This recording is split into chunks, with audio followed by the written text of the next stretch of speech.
How's dinner treating you so far? Getting all full? Good. Dad? Excuse me, Dad? Dad, we have some very special surprises, so just hang tight here. I don't want you to leave anytime soon. So we have a celebrity guest coming in about 5 minutes. Before then, I just want to go down a little memory lane about my dad. A lot of you know he loves to tell stories. And some of you may have heard the stories more than once. It's kind of an inside joke with the family. He likes to share them more than once. But for those of you who don't know, I just want to kind of go down a quick little run of his life. His parents immigrated from Venezuela to Mexico, and they came here and they went to New York, right, Dad? And then when you were born, you were up in New York for a few years, came down to Washington, and that's where he grew up. Played baseball, like in the sandlots, like what we saw in that movie. He caused a lot of trouble. He hopped the White House fence and would go up and touch the White House, and the guards would, chase him out. Now you'd be shot. He went to the Capitol and made phone calls on the where the Speaker of the House sits. Yep. And then he would call his buddies from where the Speaker of the House sits. Again, he would be shot and hung from a tree if that were to happen now. He's lived quite an interesting life. He had and also a very important companion. It was a dog. His name was Kino.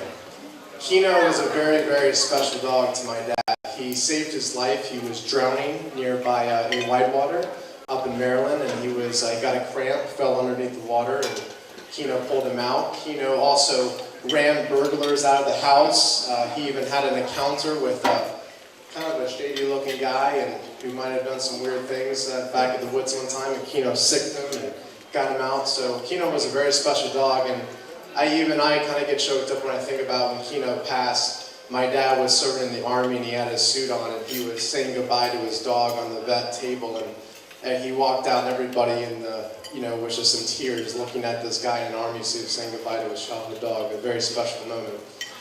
So on the side of that, fast forward a few years, he went to University of Maryland.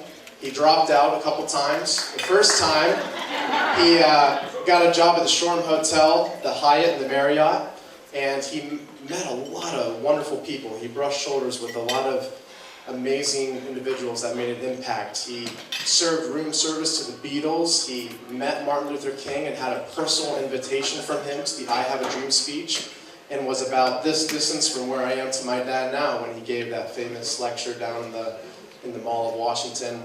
He met Colonel Sanders, hung out with the Yankees. He even had dinner with Mickey Mantle.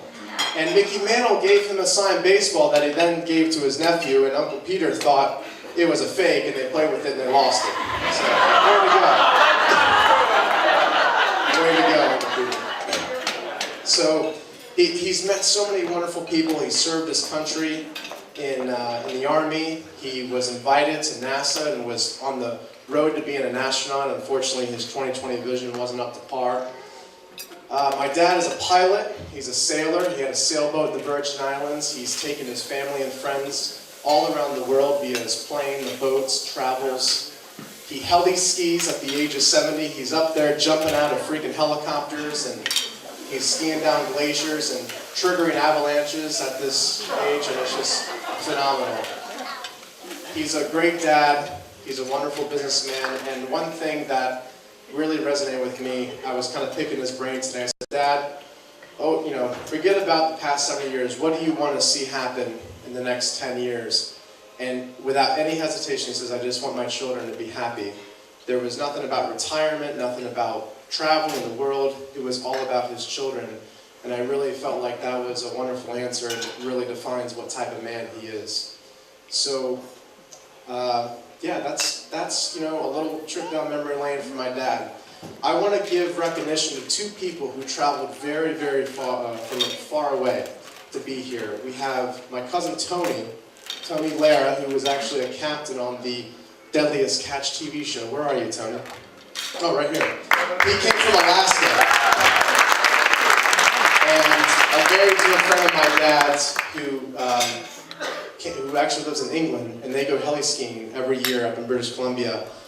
I thought he was coming from London to hang out with my dad, but he actually came from Dubai today to be here with my dad, and that is Philippe. in the back right corner like that. I would like to ask Uncle Peter, if you may, would like to come up here and just say a couple words. Actually, you know what, Uncle Peter? Forgive me. Our celebrity guest just arrived. I just got the heads up. So, Uncle Peter and Philippe are going to come up and say something in just a little bit.